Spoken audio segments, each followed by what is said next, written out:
Hello friends, my name is Bintou and welcome back to my channel. If you're new here, make sure to subscribe as I upload new videos every Wednesday. And in today's video, I'm going to talk about audiobooks on Kindle. So you may have noticed that I've got a few Kindle videos going, and so I'm just trying to create this series on Kindle. And today I want to focus on audiobooks. So in this video, I'm going to first talk about accessing audiobooks on the Kindle devices, what you should consider in terms of storage, what you should consider in terms of battery life, and lastly, my preferred method when it comes to audiobooks. So let's jump into the video. So first, let's talk about accessing audiobooks on the Kindle. A couple points that I want to make. First of all, audiobooks are available on all of the current Kindle devices. So whether that is the regular Kindle, the Kindle Paperwhite, or the Kindle Oasis. I'm going to show you guys on the Kindle Oasis because that's the Kindle that I own. But just so you know, if you have a current generation Kindle, meaning any Kindle that is currently being sold on Amazon's website, you are able to access Audible audiobooks on those Kindle devices. The second important thing that I want to note is that in order to access audiobooks on your Kindle, they must be audiobooks in your Audible library. I have found no way around this. So you can't bring in audiobooks from either the Libby app, for example, if you're borrowing them from your public library, or from MP3 files that you may have of audiobooks. They must be in the Audible library. So this does restrict you to audiobooks that you have purchased or received for free somehow from Audible itself. The third thing is that you must have a pair of Bluetooth headphones. So whether that be AirPods or whatever Bluetooth headphones you have, you just need a pair of Bluetooth headphones because there aren't any speakers on the Kindle. So the only way to actually listen to the audiobook is through a pair of headphones. Right. So with all of that said, I'm going to actually show you now on my Kindle device how I access and listen to audiobooks on there. Now we are looking at my Kindle here, and I'm just going to show you guys how to bring up audiobooks and get to the point where you're actually listening to an audiobook on the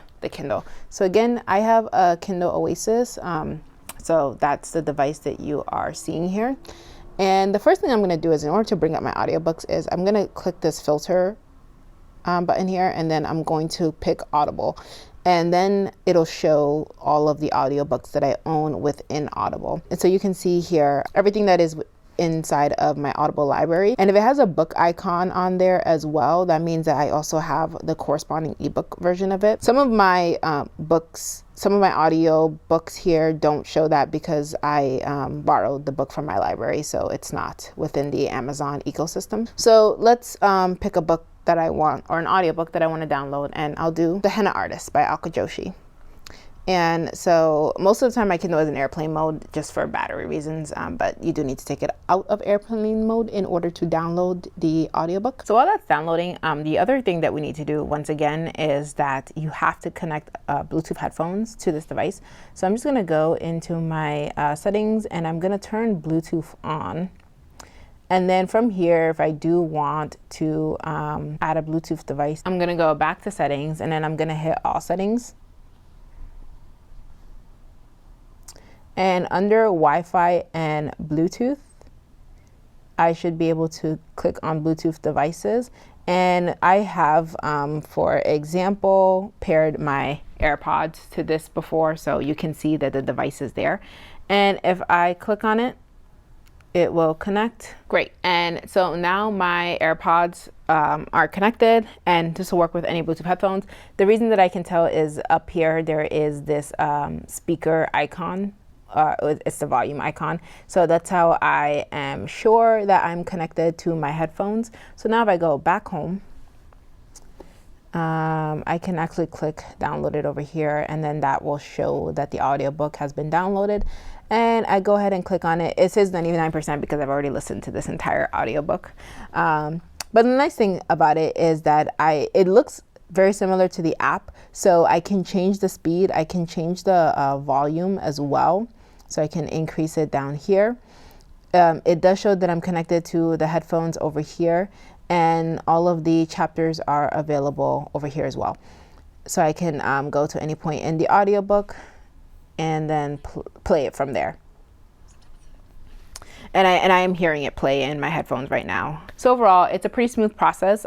So long as you have a pair of Bluetooth headphones, you should be able to connect and get started listening to audiobooks pretty quickly. All right, so the next thing that I want to talk about is storage considerations, because audiobooks take up considerably more space than ebooks do. So there are two versions of the Kindle, at least with the Kindle Oasis. There is the 8GB and the 32GB version. I personally own the 8GB version, and I chose to buy the 8GB version because it's cheaper than the 32GB version, and I can store most of my files in the cloud, I guess the Amazon cloud, where they store all your stuff anyway. So I don't have to have everything downloaded on this Kindle. So I've not run into a storage issue so far. The 8GB version can hold up to 35 audiobooks, and the 32GB version can hold up to 160 audiobooks according to Amazon. Obviously, this probably will fluctuate depending on how long the audiobooks are, because if you're reading a book that's like 60 hours long versus one that's only 10 hours long, that'll affect the amount of audiobooks that you're able to keep and download on your device. I personally chose the 8GB version because you don't have to actually keep the audiobooks and even ebooks downloaded on your device. The few times that I have downloaded an audiobook onto my device, I simply removed it from my device after I was done listening to it. And then it goes, like I said, back into the cloud, and that frees up storage space on your device. The only thing that you do need is access to Wi-Fi when you're ready to download it. So you can pre-download a couple books if you are going to be away from internet connection for a while. And that way, again, you only have the stuff that you need immediately downloaded onto your device. So yeah, that's kind of how I decided between the two gig versions of the device. And so far, it has not been an issue for me. So the third thing that I want to touch on that's going to be really important if you decide to listen to audiobooks is battery life. So Amazon claims that you can get weeks of battery life on the Kindle. It's important to note that those claims come with quite a number of stipulations. They claim that much if you're reading like half an hour a day, and you have like the light all the way off, and of course you're in airplane mode and all of that. So I personally have never gotten that much battery life out of my Kindle. I read generally for hours at a time. I do generally keep my Wi-Fi off unless I'm downloading books from the library or from Amazon, and my lights aren't on an overly high setting, so yeah.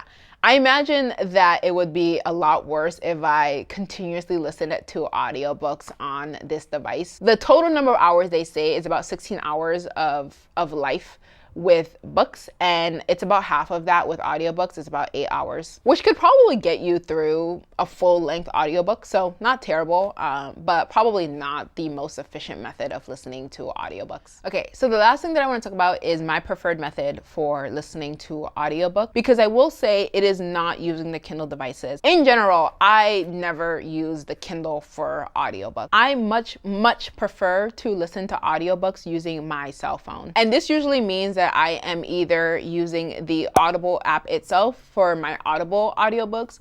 The Libby app is what I use the vast majority of the time to listen to audiobooks that I borrowed from the library. And then I also have another app, I forget the name, I'll pop it up here during editing, but this allows me to add any audiobooks that I just have a file of. So like if you have an MP3 file of an audiobook, you can just add it into the app and it'll show up there. I have used the graphic audio book app once for my one foray into graphic audiobooks, and that was pretty nice too. And this brings me into the very first reason why I prefer to use my phone over using the Kindle for audiobooks. That is that I am not limited to Audible audiobooks. So like I said earlier, the vast majority of my audiobooks don't come from Audible, and the only way that you can listen to audiobooks on the Kindle devices is if they are in your Audible library. The second reason that I don't love listening to audiobooks on the Kindle and instead prefer to use my phone is that I'm not forced to pick up a Bluetooth device when I'm listening to the audiobook.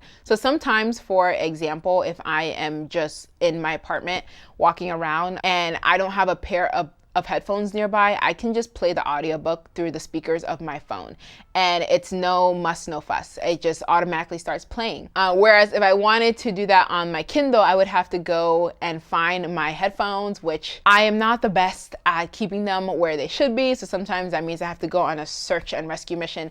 It's a whole lot. And then I have to connect it to the device and before I can finally listen to the audiobook. Sometimes I really do just want to pick up my phone and start playing the audiobook right away. Of course, with my phone, I can also connect it to my car, for example, and that allows me to listen to audiobooks while I'm commuting, which is super, super convenient, even though I'm not really commuting much right now. When I was, and when that starts back up again, I can listen to my audiobooks on my car. And then the third reason, and this is extremely important to note, you cannot read a book and listen to the audiobook at the same time on the Kindle. So you can do one, read, or the other, listen, but you cannot do both at the same time. Now, the way that I read a lot of my books is I do listen to the audiobook while I am reading the book. And this just allows me to get through books faster because I have the audiobook playing at like 3 times speed. At this point, I've gotten that used to it. And so that's what allows me to read as many books as I can get through in a month sometimes.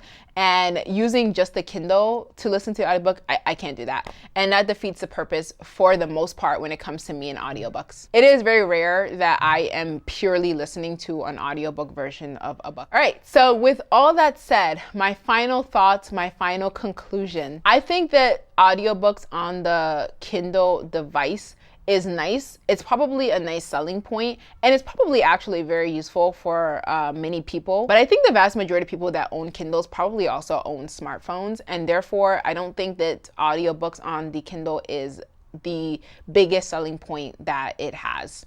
I basically almost never use my Kindle for the purposes of listening to audiobooks.